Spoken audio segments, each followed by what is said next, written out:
Hello friends, नमस्कार। आलू की उन्नत सफल वैज्ञानिक खेती में आपका मोस्ट वेलकम है। आज की इस वीडियो पर हम पोटैटो क्रॉप की ए टू जेड संपूर्ण जानकारी शेयर करने वाले हैं। जैसे आलू की खेती कब और कैसे करना चाहिए, खेत की तैयारी किस प्रकार करना चाहिए, अनुकूल समय के साथ साथ उन्नत किस्में जो आपको अधिक से अधिक उपज उत्पादन देंगी, तो उन्नत किस्मों के बारे में हम इस वीडियो पर बात करने वाले हैं। और साथ ही बात करेंगे जलवायु, तापमान, मौसम के साथ साथ किस प्रकार की मिट्टी पर आलू की फसल पर सबसे ज़्यादा आप उत्पादन ले सकते हैं, पीएच वैल्यू के बारे में बात करेंगे और प्रति एकड़ सीड्स की आवश्यकता और बेसल डोज यानी जब हम बुआई कर रहे हैं तो उस समय कौन कौन सी खाद देनी है, बेड किस प्रकार तैयार करने हैं। साथ ही बात करेंगे स्प्रे शेड्यूल और खाद का शेड्यूल, यानी साथ में हम बात करेंगे कि कौन कौन से कीट आते हैं और आप स्प्रे के माध्यम से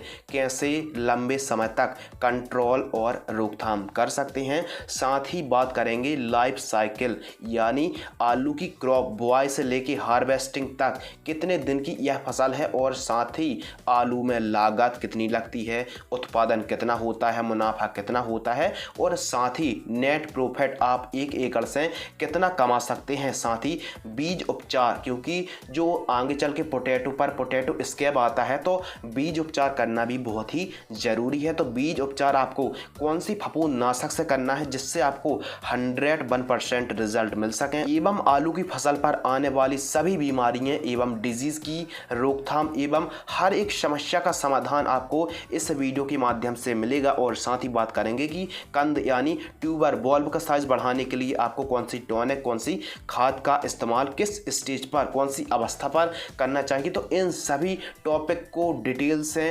विस्तार से समझने के लिए और प्रैक्टिकली जानकारी के लिए इस वीडियो को बिना स्किप किए वीडियो को अंत तक जरूर वॉच करें। तो नमस्कार दोस्तों, मैं हूं आपका होस्ट एंड दोस्त शिव कुमार और भाई आप देख रहे हैं एडवांस एग्रीकल्चर यूट्यूब चैनल। चलिए शुरू करते हैं और सबसे पहले बात करते हैं अनुकूल समय। जो पोटैटो की क्रॉप है इसके लिए अनुकूल और सूटेबल टाइम है अक्टूबर और नवंबर का महीना। लेकिन एग्जैक्ट टाइम की बात करें तो आप 1 नवंबर से लेकर 20 नवंबर के आसपास आप बुआई कर सकते हैं। ये काफ़ी परफेक्ट और काफ़ी अनुकूल टाइम रहता है आलू की सोइंग करने के लिए। पोटैटो क्रॉप के लिए सॉइल यानी मिट्टी, तो जो आलू की फसल है इसके लिए अनुकूल मिट्टी है सैंडी सॉइल, रेतीली भूमि, पीली मिट्टी, काली दोमट, रेड सॉइल के साथ साथ मीडियम ब्लैक मिट्टी पर काफ़ी अच्छी ईल्ड आती है। और वहीं मृदा की पीएच वैल्यू की बात करें तो 5 से 6 पीएच काफ़ी बेस्ट मानी जाती है, लेकिन आप 5.5 से लेकर 7.5 तक आलू की क्रॉप के लिए पीएच वैल्यू चल जाती है। उत्तम जल निकास का प्रबंध होना चाहिए और वाटर होल्डिंग कैपेसिटी अच्छी होनी चाहिए। उपयुक्त जीवाश्म पदार्थ वाले खेतों पर मिट्टी पर आप आलू की सफलतापूर्वक खेती कर सकते हैं। पोटैटो क्रॉप के लिए जलवायु और तापमान, तो जो आलू की क्रॉप है इसके लिए क्लाइमेट्स कंडीशन और टेम्परेचर की बात करें तो आलू शुष्क एवं ठंडे जलवायु की क्रॉप है जिसे रबी मौसम में उगाया जाता है। और वहीं 10 डिग्री सेल्सियस से कम और 40 डिग्री सेल्सियस से अधिक का जो टेम्परेचर होता है आलू की क्रॉप के लिए काफ़ी ज़्यादा नुकसानदायक होता है। तो इसीलिए जो टेम्परेचर है, जर्मिनेशन के समय जो टेम्परेचर की आवश्यकता पड़ती है 15 से 20 डिग्री सेल्सियस और कंद बनते समय 20 से 22 डिग्री सेल्सियस और रात का टेम्परेचर लगभग 18 से 22 डिग्री सेल्सियस टेम्परेचर काफ़ी अनुकूल माना जाता है। और एवरेज की बात करें तो 15 डिग्री सेल्सियस से लेकर 30 डिग्री सेल्सियस तक का जो टेम्परेचर है काफ़ी सर्वोत्तम माना जाता है आलू की क्रॉप के लिए। पोटैटो क्रॉप के लिए खेत की तैयारी यानी फार्म प्रिपरेशन, तो सर्वप्रथम मीडियम गहराई में चलने वाली हल कल्टीवेटर से आपको 1 से 2 जुताई करानी है। और बेसल डोज के रूप में जब आप खेत तैयार कर रहे हैं तो उस समय कौन कौन सी खादों का प्रयोग करना है, 2 ट्राली गोबर की खाद और जिप्सम लगभग 25 किलोग्राम से लेकर 30 किलोग्राम, इन दोनों को खेत में बिखेर कर रोटोवेटर से खेत को समतल करा दीजिए। और जब आप बुआई करेंगे प्लांटर से तो उस समय कौन सी खाद लेनी है बेसल डोज के रूप में, 3 बैग यानी लगभग 150 किलोग्राम NPK 12-32-16 उर्वरक खाद को आप बुआई के समय प्रयोग कर सकते हैं। आलू की बुआई यानी पोटैटो सोइंग आपको बेड तैयार करके ही करनी चाहिए। ये बड़ी ही आसानी सी और सरल सी बात है, लेकिन आपको जो NPK 12-32-16 है, पूरे खेत में बिखेरने की बजाय जो प्लांटर है जिससे हम बुआई सोइंग करने वाले हैं,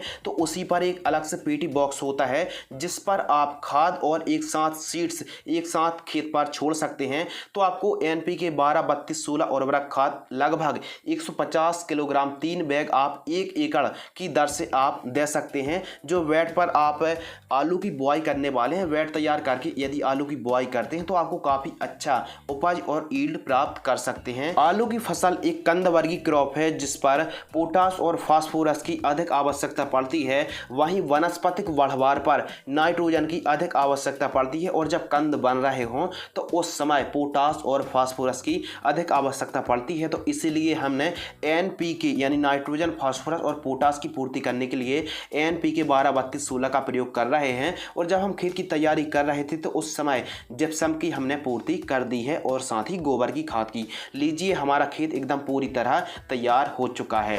आलू की उन्नतशील किस्में, तो इस वीडियो के माध्यम से हम उन्हीं वैरायटी का जिक्र करने वाले हैं जिनकी यील्ड उपज काफ़ी अच्छी प्राप्त होती है। लेकिन किसान भाई जानना चाहते हैं कि कौन सी वैरायटी कितने दिनों पर तैयार होती हैं और उनकी उपज यील्ड कितनी प्राप्त होती है और किसान भाई कहां से खरीद सकते हैं सीड्स को। तो इन सभी की जानकारी के लिए यदि आपने इस वीडियो को अभी तक लाइक नहीं किया है तो वीडियो को लाइक ज़रूर कर दीजिए ताकि हम आपको इसी प्रकार की नई नई वीडियो फसलों की A to Z जानकारी लाते रहें। और यही संपूर्ण जानकारी आप लिखित रूप पर चाहते हैं तो आप हमारी वेबसाइट advancedagriculture.in पर भी विजिट कर सकते हैं। तो चलिए शुरू करते हैं। नंबर 1, कुफरी पुखराज। यह जो कुफरी पुखराज वैरायटी है यह 90 से 95 दिनों पर तैयार हो जाती है और इसका जो उत्पादन है 160 क्विंटल यानी लगभग 16 टन के आसपास यील्ड आती है। नंबर 2, कुफरी बादशाह। तो इसकी टाइम ऑफ ड्यूरेशन की बात करें तो लगभग 110 दिन पर यह वैरायटी तैयार हो जाती है और इसकी उपज 120 क्विंटल यानी लगभग 12 टन के आसपास 1 एकड़ से आप उत्पादन निकाल सकते हैं। नंबर 3, कुफरी ख्याति। तो जो कुफरी ख्याति है इसकी खासियत है कि इस वैरायटी पर फूल लगते हैं और यह वैरायटी 100 से लेकर 110 दिन में तैयार हो जाती है। इसका उत्पादन 130 क्विंटल लगभग 13 टन के आसपास उत्पादन आता है। नंबर 4, कुफरी हिमसोना। तो कुफरी हिमसोना लगभग 95 दिनों की वैरायटी है और इसका उत्पादन 12 से 13 टन 1 एकड़ से आप उत्पादन निकाल सकते हैं। नंबर 5, LR, जो कि पंजाब हरियाणा पर बहुत ज़्यादा लगाई जाती है। आलू का रंग रेड होता है और टाइम ऑफ ड्यूरेशन की बात करें तो 110 दिन से लेकर 115 दिन पर यह वैरायटी तैयार हो जाती है और उत्पादन की बात करें तो लगभग 10 से 11 टन के आसपास उत्पादन आप निकाल सकते हैं। अर्ली मैच्योरिटी वैरायटी की बात करें तो कुफरी पुखराज और कुफरी ख्याति है और लेट मैच्योरिटी की बात करें तो कुफरी बादशाह और LR वैरायटी शामिल हैं। और प्रोसेसिंग किस्मों की बात करें तो कुफरी चिप्सोना 1 और कुफरी चिप्सोना 3 जैसी वैरायटी आती हैं। इस वीडियो के माध्यम से हमने 5 वैरायटी का जिक्र किया है जिनका उपज उत्पादन काफ़ी अच्छा है। टाइम ऑफ ड्यूरेशन के बारे में बताया, उत्पादन के बारे में बताया और साथ ही कौन सी वैरायटी जल्दी तैयार होती है और कौन सी वैरायटी लेट तैयार होती है। अब हमारे किसान भाइयों के मन में एक क्वेश्चन होगा कि बुआई के लिए आलू का सीड्स हम खरीदें कहाँ से। तो पंजाब के जलंधर से कोल्ड स्टोरेज से आप खरीद सकते हैं। आलू की बुआई करने के लिए आप जिस भी कोल्ड स्टोरेज से आलू का सीड्स खरीद रहे हैं वहीं पर आप फफूंदनाशक फंगिसाइड दे दीजिए, वहीं से बीजों को आप उपचारित कर लीजिए क्योंकि घर पर बड़ी मात्रा पर बीज उपचार करना काफ़ी परेशानी वाला काम हो सकता है। बाकी आप घर पर भी बीजों को उपचार कर सकते हैं। यदि आप कोल्ड स्टोरेज में बीजों को उपचार कराते हैं तो कोई महंगा चार्जेस नहीं लगता है। कोल्ड स्टोरेज पर ही आप बीजों को उपचारित कर सकते हैं, पैकिंग करके बुलवा सकते हैं घर पर। पोटैटो सीड्स ट्रीटमेंट यानी बीज उपचार। तो आलू का बीज उपचार हमको कौन सी फंगिसाइड, कौन से प्रोडक्ट से करना चाहिए जिससे न केवल स्वस्थ जर्मिनेशन हो बल्कि ट्यूबर यानी बॉलों का साइज भी ठीक तरीके से बढ़े, उपज निकले और जो आगे चल के जो बड़ी प्रॉब्लम आती है पोटैटो स्कैब, क्योंकि पोटैटो स्कैब का ऐसा कोई 100% इलाज तो नहीं है, लेकिन यदि हम कुछ अच्छे फफूंदनाशक से बीज उपचार करते हैं तो उपज उत्पादन ही बढ़ेगा और पोटैटो स्कैब पर काफ़ी हद तक कंट्रोल और रोकथाम हम कर सकते हैं। आलू का बीज उपचार आप झैलूरा से कर सकते हैं, वायर की MS2 प्राइम से कर सकते हैं, या फिर बोरिक एसिड से भी आप सीड्स ट्रीटमेंट कर सकते हैं। अब बात आती है कि इनकी मात्रा कितनी लेनी है और बाद में बात करेंगे कि इन सभी में से कौन सा बेस्ट है। सबसे पहले बात करते हैं BASF कंपनी के झैलूरा फफूंदनाशक से आपको बीज उपचार किस प्रकार करना है। तो इसमें जो कंटेंट है 12 किलो एस्ट्रोबिन प्लस थायोफेनेट मिथाइल का कॉम्बिनेशन है। तो इसकी जो मात्रा लेनी है आपको 200 ml झैलूरा फफूंदनाशक को लेना है और लगभग 10 से 12 लीटर पानी पर घोलना है और लगभग आप 15 क्विंटल आलू को आप उपचारित कर सकते हैं। इसके अलावा आप बायर कंपनी की MS2 प्राइम फफूंदनाशक से भी बीज उपचारित कर सकते हैं, जिसमें कंटेंट है फेनफ्लूफेन 24% जो कि FS फॉर्म में आती है। तो बायर कंपनी की MS2 प्राइम से उपचारित करने के लिए आपको 150 ml MS2 प्राइम लेना है और लगभग 10 से 12 लीटर पानी में घोल करके आप 15 क्विंटल आलू को आप उपचारित कर सकते हैं। इसके अलावा बोरिक एसिड से भी आप उपचारित कर सकते हैं। इस वीडियो को देखने के बाद अब भी किसान भाइयों के मन में इस सवाल बना हुआ है कि बीज उपचार हम झैलूरा से करें या फिर बायर कंपनी की MS2 प्राइम से करें। तो जब हमने झैलूरा का ट्रायल लिया तो जो जर्मिनेशन है ये काफ़ी अच्छा हुआ और काफ़ी अधिक मात्रा पर हमारे किसान भाई झैलूरा से बीज उपचार भी करते हैं। लेकिन जब हमने वायर कंपनी की MS2 प्राइम से बीज उपचार किया और जो रिजल्ट आया तो देखिए जर्मिनेशन तो अच्छा हुआ, लेकिन जो बॉल्ब है ट्यूबर का साइज भी यानी उपज में काफ़ी मात्रा पर वृद्धि देखने के लिए मिली। तो आप कॉम्प्रोमाइज़ नहीं करना चाहते तो हम तो बोलेंगे कि आप वायर कंपनी की MS2 प्राइम से ही बीज उपचारित करें, आपको काफ़ी अच्छा रिजल्ट प्राप्त होगा। बाकी आप झैलूरा से भी बीज उपचारित कर सकते हैं, लेकिन अच्छी क्वालिटी के ट्यूबर चाहते हैं और उपज चाहते हैं तो वायर कंपनी की MS2 प्राइम से आप बीजों को उपचारित कर सकते हैं अच्छे रिजल्ट के लिए। अगले टॉपिक के ऊपर बात करते हैं पोटैटो सोइंग डिस्टेंस। तो सर्वप्रथम आलू की बुआई के पूर्व 15 से 20 दिन पहले ही आपको आलू को खरीद लेना है, आलू को उपचारित करना है। उसके बाद आपको किसी एक बंद रूम पर आलू को निकाल कर बाहर रख देना है और जैसे ही 15 दिन बाद जब अंकुरण आँख निकल आए आलू की तो 25-25 ग्राम का टुकड़ा आपको काट लेना है। ध्यान रखें कि एक टुकड़े पर कम से कम 1 से 2 आई होना बहुत ही ज़रूरी है, अंकुरण होना बहुत ही ज़रूरी है। और उसके बाद आपको प्लांटर से बुआई करनी चाहिए और जिस प्लांटर से आप बुआई कर रहे हैं उसी प्लांटर पर खाद देने का भी सिस्टम बॉक्स अलग से होता है। तो उसी पर आप NPK 12-32-16 1 एकड़ पर 3 बैग का प्रयोग कर सकते हैं और प्लांटर की सहायता से बेड पर आप बुआई कर सकते हैं। और जो डिस्टेंस आपको रखना है प्लांट से प्लांट की जो दूरी रखनी है 10 से 15 सेंटीमीटर रख सकते हैं और लाइन से जो लाइन की दूरी है 45 सेंटीमीटर के आसपास आप दूरी रख सकते हैं। और गहराई की बात करें तो 6 से 7 सेंटीमीटर काफ़ी पर्याप्त मानी जाती है। अगले टॉपिक के ऊपर बात करते हैं प्रति एकड़ सीड्स की आवश्यकता। यदि हम 1 एकड़ पर आलू की बुआई करते हैं तो 14 से लेकर 15 क्विंटल आलू सीड्स की हमको ज़रूरत पड़ने वाली है 1 एकड़ पर। अब हमारे किसान भाई पूछेंगे कि 14 से 15 क्विंटल जो सीड्स है वो कितने का पड़ेगा। तो लगभग 55,000 रुपये से लेकर 60,000 रुपये के आसपास का हमको 1 एकड़ पर खर्च आने वाला है आलू सीड्स पर। यह काफ़ी ज़्यादा रेट पर भी डिपेंड करता, थोड़ा सस्ता भी हो जाता है, सीजन पर महंगा भी हो जाता है। आलू की बुआई विधि तो आज भी कई इलाकों पर सामान्य तरीके से परंपरागत तरीके से आलू की खेती की जाती है, लेकिन यदि आप वेड विधि से आलू की खेती करते हैं और आपको आलू की खेती बेड बनाकर ही बेडों पर ही आलू को लगाना चाहिए, इससे उपज में काफ़ी वृद्धि देखने के लिए मिलती है। जो ट्यूबर है वॉल्व का साइज भी काफ़ी बढ़ता है। अगले टॉपिक के ऊपर बात करते हैं खरपतवार की रोकथाम। यह जो टॉपिक है काफ़ी ज़्यादा इम्पोर्टेंट है और साथ ही महत्वपूर्ण है। तो आलू की फसल पर कई प्रकार के खरपतवार उगते हैं जिससे हमारी आलू की फसल को काफ़ी ज़्यादा कमज़ोर कर देते हैं और वनस्पतिक बढ़वार ठीक तरीके से नहीं होती है और आलू की फसल पर पीलापन भी देखने के लिए मिलने लगता है। तो खरपतवार की रोकथाम करने के लिए आप आलू की बुआई करें और अंकुरण के पहले ही आप प्री इमर्जेंट हार्बिसाइड मेट्रीब्यूजन 70% WP का प्रयोग कर सकते हैं। यानी आलू की बुआई के लगभग 2 दिनों के अंदर आलू अंकुरण के पूर्व भी आप प्री इमर्जेंट हार्बिसाइड मेट्रीब्यूजन 70% WP को 100 ग्राम 200 लीटर पानी में घोल करके आप खाली खेत पर छिड़काव कर सकते हैं। कब? अंकुरण के पूर्व भी। इससे क्या होगा कि खरपतवार अंकुरित ही नहीं होंगे, जिससे हमारी आलू की फसल एकदम स्वस्थ रहेगी और खरपतवार मुक्त रहेगी। तो टाटा की मेट्रीब्यूजिन भी आती है, जिसकी कीमत 100 ग्राम की लगभग 200-220 रुपये के आसपास उपलब्ध हो जाती है। ध्यान रखें कब स्प्रे करना है। आपने बुआई की है और जस्ट बाद 1-2 दिन बाद ही आपको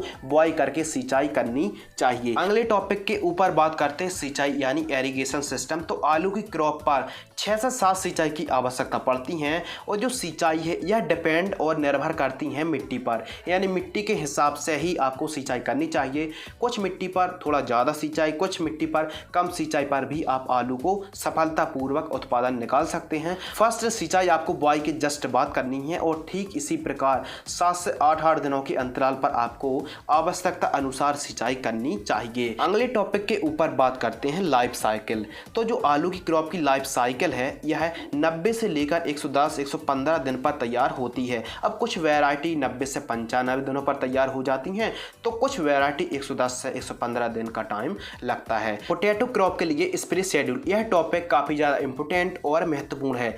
स्प्रे शेड्यूल समझने से पहले हम समझते हैं कि आलू की क्रॉप पर कौन कौन से डिजीज़, कौन कौन से बीमारी और कौन कौन से रोग आते हैं।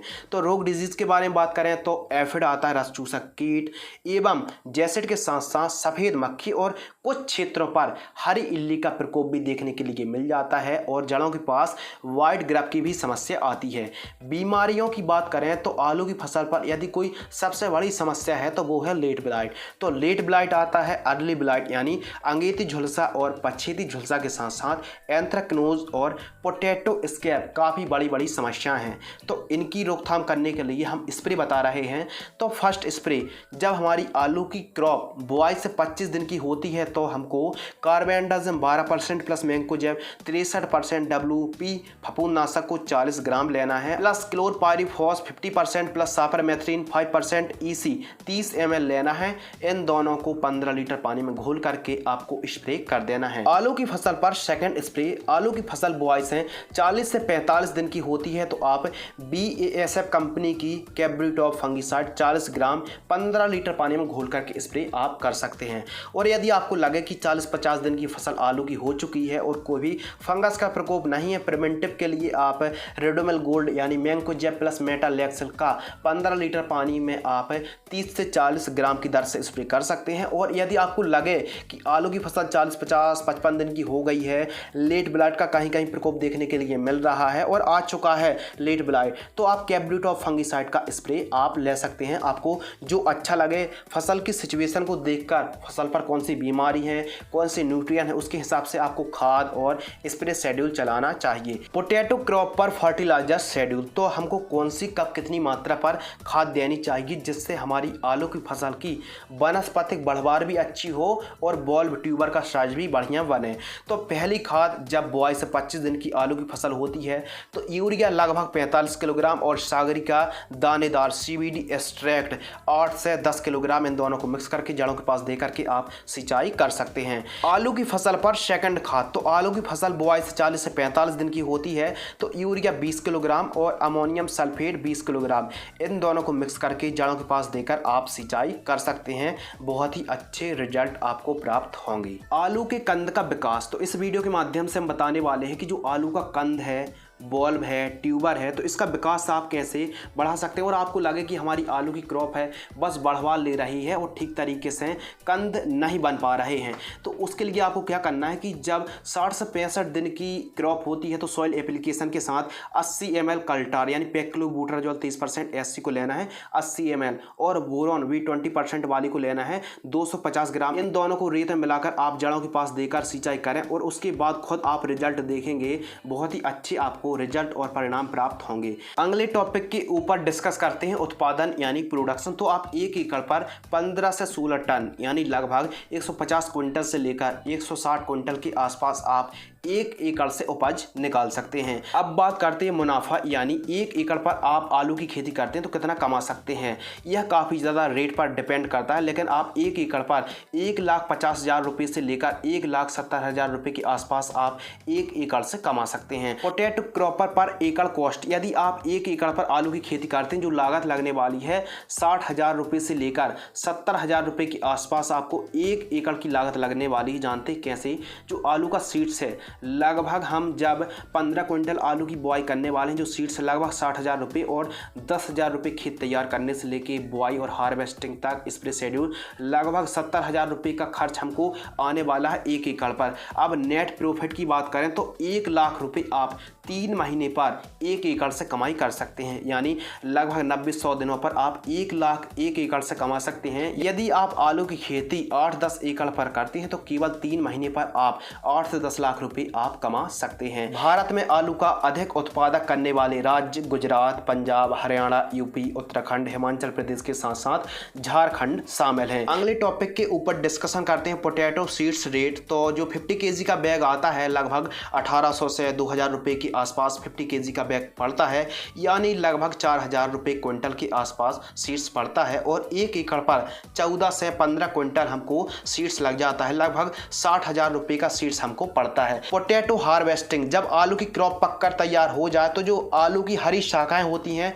उनको खेत से काटकर बाहर कर देना चाहिए। उसके बाद मजदूरों की सहायता से या फिर पोटैटो हार्वेस्टर की सहायता से आपको खेत से आलू को बाहर निकलवाना चाहिए। अगले विषय पर वार्तालाप करते हैं मार्केटिंग रेट। तो हमारे किसान भाई आलू की खेती कॉन्ट्रैक्ट फार्मिंग भी कर सकते हैं और अपनी उपज को मंडियों पर ले जाकर बेच भी सकते हैं। अब मार्केटिंग रेट की बात करें, उपज रेट की बात करें तो लगभग 800, 900, 950 रुपये के आसपास प्रति क्विंटल के आसपास का रेट मिल जाता है, या थोड़ा सा रेट पर भी डिपेंड करता है। अगले टॉपिक के ऊपर बात करते हैं पोटैटो स्कैब। तो जो पोटैटो स्कैब आता है, तो आप पोटैटो स्कैब से अपनी क्रॉप को कैसे बचा सकते हैं? तो सबसे पहले रेजिस्टेंस वैरायटी को आपको लगाना चाहिए, फसल चक्र अपनाना चाहिए, नाइट्रोजन को आवश्यकता अनुसार प्रयोग करना चाहिए, बीज उपचार जरूर करना चाहिए, इससे लाभ पहुंचता है, एवं सॉइल को एसिडिक बनाना चाहिए। दूसरी या फिर तीसरी सिंचाई पर आप ट्राइकोडर्मा 1 किलोग्राम, गन्ने का गुड़ 1 किलोग्राम 200 लीटर पानी में घोल करके आप जड़ों के पास दे सकते हैं। इसके अलावा ओरिजिनल किस्मों को ही आपको लगाना चाहिए और निश्चित गहराई पर ही आपको बुआई करनी चाहिए और जड़ों के पास मॉइस्चर्स बनाए रखना चाहिए, यानी जड़ों के पास नमी हो बहुत ही ज़रूरी है कंद के विकास के लिए, और पोटैटो स्कैब पर काफ़ी हद तक कंट्रोल होता है। आलू की क्रॉप को ठंड यानी पाला से कैसे बचाएं? तो जब तापक्रम पारा 5 डिग्री सेल्सियस से नीचे या फिर अधिक ठंड पड़े तो रात में सिंचाई जरूर करें स्प्रिंकलर से। सल्फर की डस्टिंग कर सकते हैं, खेत के चारों तरफ धुआं कर सकते हैं, जड़ों के पास नमी बनाए रखें। पोटैटो क्रॉप पर मिट्टी जरूर चढ़ाएं, कम से कम 2 बार मिट्टी जरूर चढ़ाएं। इससे क्या होता है कि कंद का अच्छा विकास होता है। और पहली मिट्टी आपको 35-40 दिन पर चढ़ाना चाहिए और दूसरी मिट्टी आपको 65-70 दिन पर चढ़ानी चाहिए। रस चूसक कीटों की रोकथाम करने के लिए आप फेरोमोन ट्रैप भी लगा सकते हैं और खरपतवार को खेत में उगने ना दें, एवं खेत के चारों तरफ साफ सफाई होना बहुत ही जरूरी है। आवश्यकता अनुसार ही आपको स्प्रे करना चाहिए। और जो लेट ब्लाइट है, इसकी रोकथाम करने के लिए आपको प्रिवेंटिव में भी स्प्रे लेते रहना चाहिए। तो फ्रेंड्स, आज की इस वीडियो पर हमने आलू की उन्नत सफल वैज्ञानिक खेती की A to Z संपूर्ण जानकारी शेयर की। यदि आपको यह वीडियो पसंद आती है तो वीडियो को लाइक, चैनल को सब्सक्राइब जरूर करें। तो फिलहाल आज की इस वीडियो पर बस इतना ही। धन्यवाद, नमस्कार, जय हिंद, वंदे मातरम।